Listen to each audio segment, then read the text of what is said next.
जय हिंद दोस्तों। जैसा कि आज हम वनरक्षक और जेल प्रहरी का प्रैक्टिस सेट 16वां लगाने जा रहे हैं, तो जैसा कि इसमें सभी अपडेटेड क्वेश्चन और ये आपके लिए बहुत महत्वपूर्ण रहने वाले हैं, तो ज़रूर आप इन क्लासों को ज़रूर अटेंड करें। टॉपिक पढ़ें चाहे ना पढ़ पाएँ, लेकिन अभी प्रैक्टिस सेट ज़रूर देखते जाएं। ठीक है, तो चलिए स्टार्ट करते हैं। जो हमारा पहला क्वेश्चन है, विमल और अरुण की आयु। तो विमल की आयु और अरुण की आयु का अनुपात कितना है? 3:5 है। और उनकी आयु का योग कितना है? 80 वर्ष है। तो इनकी आयु का योग, यानी ये कब की है? प्रेजेंट यानी वर्तमान की है। ठीक है, इनका योग कितना है? 80 वर्ष। यहाँ पर कितना हो रहा? 5 और 3 8, यानी 8 यूनिट बराबर कितना है? 80। तो 1 यूनिट बराबर कितना आएगा? 8 एकम 8, 8 एकम 8 कितना है? 10 वर्ष। तो 10 तिया कितना हो जाएगा? 30 वर्ष। और 10 पन्ना 50 वर्ष। यहाँ तक कोई दिक्कत? यानी जो आयु आई है कब की है? ये वर्तमान यानी प्रेजेंट की है। अब हमें करना क्या है? यहाँ पर हमें देखना है भाई कितने वर्ष बाद? 10 वर्ष बाद। यानी वर्तमान में 30 वर्ष का है, 10 वर्ष बाद कितने का होगा? तो 10 वर्ष बाद ये हो जाएगा कितने का? 40 वर्ष का। ये वर्तमान में 50 का है, तो 10 वर्ष बाद कितने का हो जाएगा? ये हो जाएगा 60 वर्ष का। तो इन्होंने हमसे पूछा है कि उनकी आयु का अनुपात होगा, तो यानी इनकी अब आयु का अनुपात क्या होगा? तो देखें भाई, यहाँ पर कितने से कैंसिल हो रहा है? 20 से। 20 दूनी 40 और 20 तिया 60। ठीक है, तो 20 दूनी 40, 20 तिया 60, यानी कितना आ जाएगा? 2:3 आ जाएगा। वही हमारा क्या हो जाएगा? आंसर। किसी भी भाई को कोई दिक्कत परेशानी, इसका जो राइट आंसर आएगा वो आएगा 2:3। क्लियर? इसके बाद अगले क्वेश्चन में चलते हैं।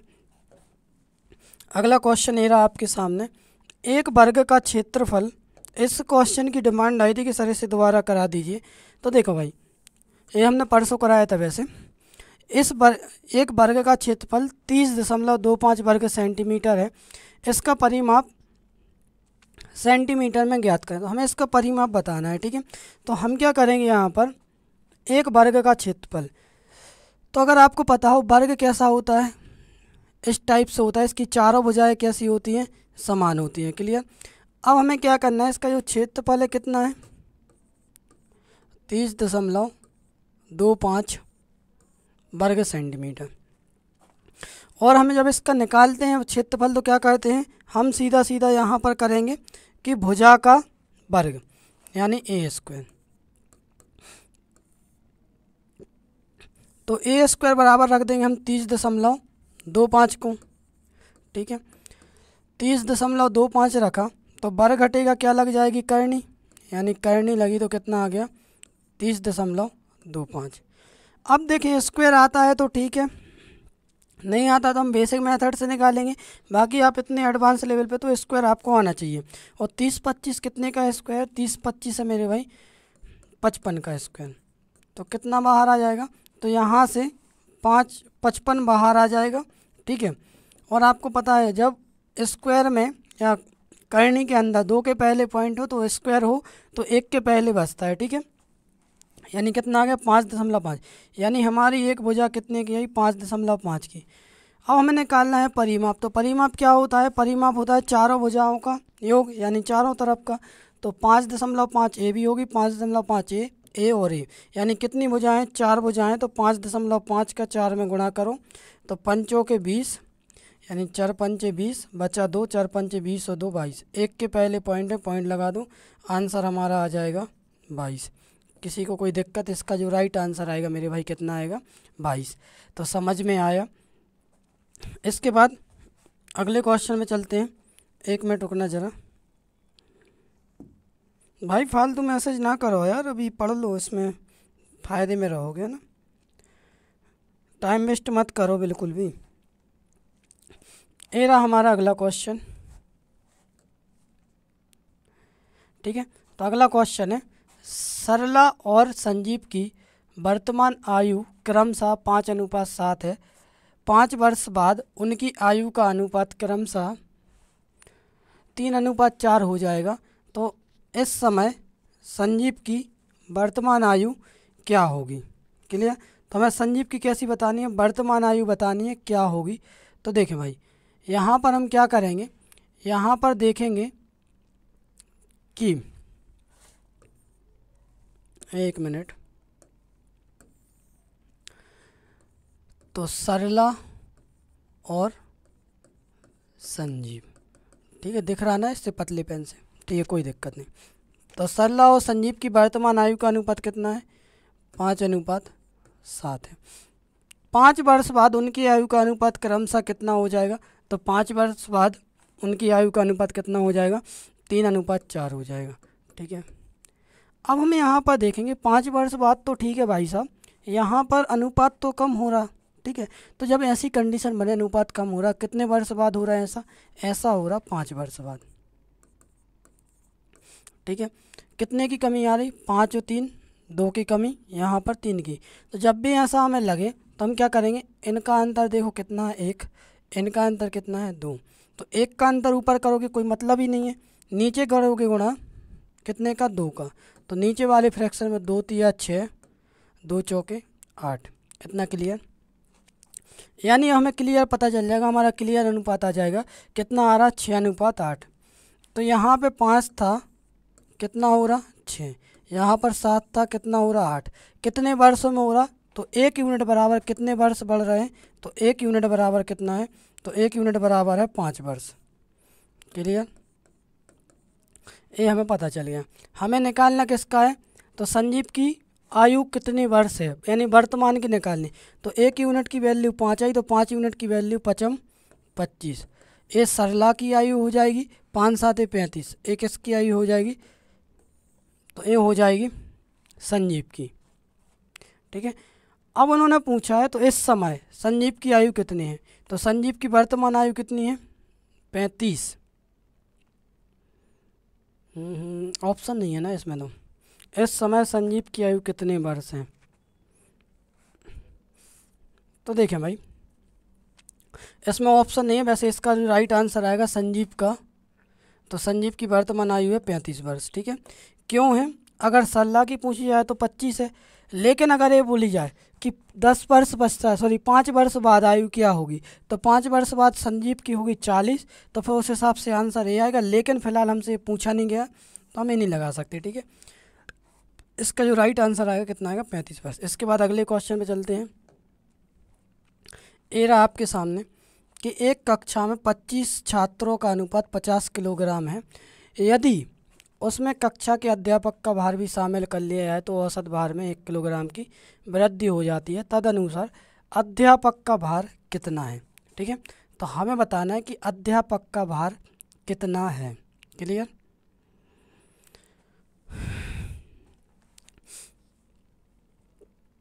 देखें, तो एक कक्षा में कितने छात्र हैं? 25। तो यहाँ पर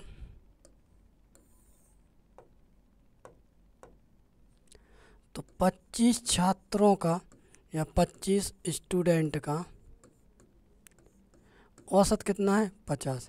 यानी हम 25 गुणा कितना कर देंगे? 50। 25 पंचे 125, तो कितना हो गया? 1250। लेकिन हमसे क्या बोला? हमसे बोला गया है भाई कि इसमें एक अध्यापक भी शामिल हो गया, यानी 25 से कितने हो गए?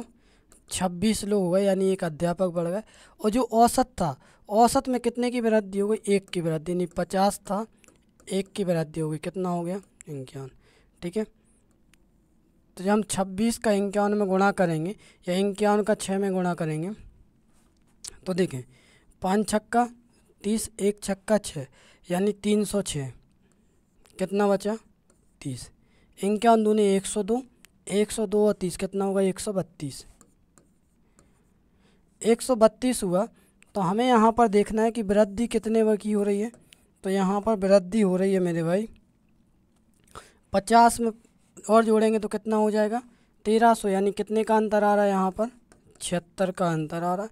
यानी जो अध्यापक की उम्र है उनकी वजह से डिफरेंस आ रहा है, उन्हीं का ही आंसर होगा। कितना होगा? 76 किलोग्राम। समझ में आया कोई दिक्कत?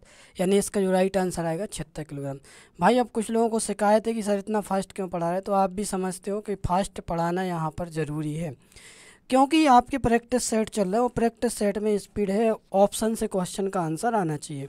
ठीक है, फिर भी हम आपको इतना डिटेल में करा रहे हैं। और अगर आपको लगे तो आप टॉपिक देख सकते हैं, हमारे टॉपिक हमने अच्छे खासे लंबे खींचे थे। ठीक है, देखें, एक वृत्ताकार पहिए का व्यास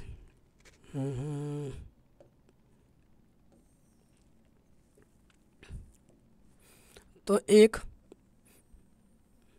ये है वृत्ताकार पहिया, ठीक है। इसका व्यास कितना है, तो व्यास है 7 मीटर।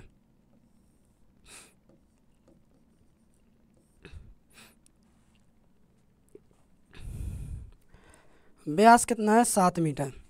तो व्यास की आधी क्या होती है, त्रिज्या, ठीक है। तो त्रिज्या कितनी हो जाएगी, 3.5 मीटर। ये हो गई त्रिज्या। उन्होंने पूछा है तो 22 किलोमीटर तक चलने में उसे कितने चक्कर लगाने होंगे या चक्कर कितने होंगे 22 किलोमीटर तक के। तो देखें भाई, हमें क्या करेंगे, यहाँ पर 22 किलोमीटर की बात हो रही है, यानी हम पहले तो ये निकालेंगे कि इसकी परिधि, यानी एक बात बताओ, कोई चक्कर है, जैसे आपका मान के चलिए साइकिल का पहिया है, ठीक है। फॉर एग्ज़ाम्पल ये टेप है, ठीक है, दिख रहा ना। तो ये टेप है ना, तो जैसे मान के चलिए ये टेप जो है, तो यहाँ से इस पॉइंट से स्टार्ट होता है, ठीक है। तो इस पॉइंट से जब ये स्टार्ट होगा, तो ये जो टेप हमने यहाँ से निकाला, ठीक है, यहाँ तक, ठीक है।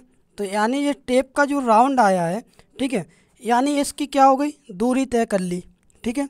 ऐसे ही इसका है, इसे हम क्या बोलेंगे, इसे बोलेंगे हम परिधि। क्लियर। इसे ही हम परिधि बोलते हैं कि इसका जो एक राउंड, यानी इसका जो राउंड लगा और उसी पॉइंट पे आ गया, उसे क्या बोला जाता है, परिधि। अब जो हमने परिधि निकाल ही ली है भाई, तो हमें क्या करना है, यहाँ पर वृत्त की परिधि कितनी होती है, तो वृत्त की परिधि होती है 2πr। हमें अभी नहीं पता था, लेकिन हम 2πr लग के निकाल लेंगे।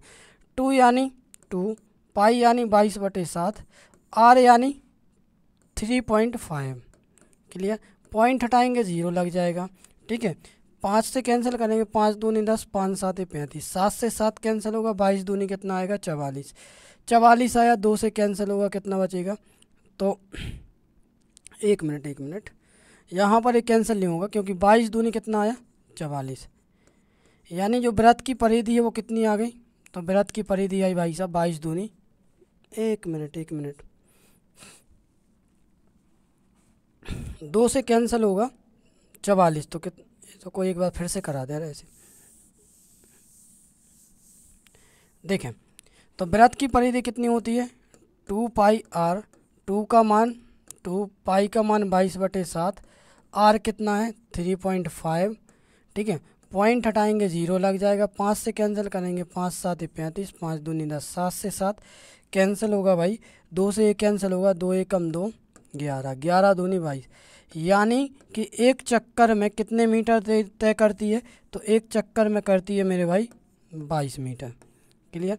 यानी कि जब इसका एक चक्कर लगता है तो कितने मीटर तय करती है, 22 मीटर। हमें कुल कितने मीटर तय करानी है, तो हमें किलोमीटर में दिया है। आपको एक चीज़ पता होगी कि 1 किलोमीटर में कितने मीटर होते हैं, 1000 मीटर। तो 22 किलोमीटर में कितने मीटर होंगे, तो 22 किलोमीटर में भाई साहब 22,000 मीटर होंगे, ठीक है।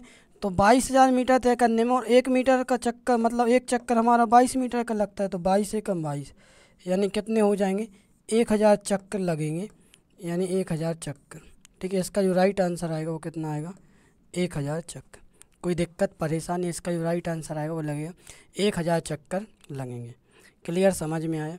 इसके बाद अगले क्वेश्चन में चलते हैं। अगला क्वेश्चन ये रहा हमारे सामने, एक नाव बहते हुए 13 किलोमीटर घंटे की चाल से चल सकती है। यदि धारा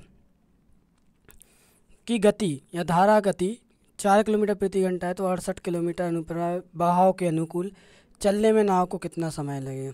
तो चलने में नाव को कितना समय लगेगा, देखो भाई, यानी नाव भी जा रही है तो नाव बहती है, यानी जल नहीं बह रहा, ठीक है। जल में कितनी है, 13 किलोमीटर, तो 13 किलोमीटर प्लस, और धारा की गति कितनी है, तो 1 मिनट, क्वेश्चन चेंज हो गया।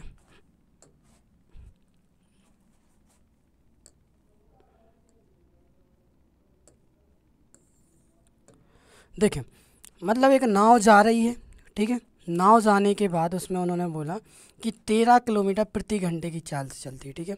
तो नाव की जो चाल है 13 किलोमीटर प्रति घंटे की चाल है, लेकिन यहाँ पर धारा की गति कितनी है, 4 किलोमीटर। यानी जब आप तैरते हो ना, तो जिस दिशा में पानी जा रहा है उसी दिशा में तैरो, तो कितने फास्ट तैरते हो, ठीक है। जैसे, और जब पानी पीछे साइड हो और आप आगे साइड हो, तो आपको ही पता कितनी मेहनत लगी। सेम कंडीशन यहाँ पे नाव और धारा वाले टॉपिक में है कि नाव की दिशा में ही या धारा की गति कितनी है, धारा की गति 4 किलोमीटर प्रति घंटे, ठीक है। कैसी बह रही है, अनुप्रवाह यानी बहाव के अनुकूल, ठीक है। तो बहाव के अनुकूल हमें निकालना है। तो 13 और 4 कितना होगा, 17 किलोमीटर, यानी 17 किलोमीटर 1 घंटे में। तो हमें कितने दूरी तय करानी है, 68 किलोमीटर। तो 17 किलोमीटर 1 घंटे में चल रही, तो 68 किलोमीटर चलने में कितना लगेगा, 17 चौके 68, यानी कितना समय लगेगा, 4 घंटे। यही हमारा आंसर होगा। कोई दिक्कत परेशानी, इसका जो राइट आंसर आएगा वो आएगा 4 घंटे। ठीक है भाई, आज के लिए इतना काफ़ी हो। और जैसे भी अभी कल से या परसों से हम थोड़ी क्लास लंबी खींच देंगे, 20 या 30 क्वेश्चन भी करा देंगे, ठीक है। आज के लिए इतना काफ़ी है। Thank you very much.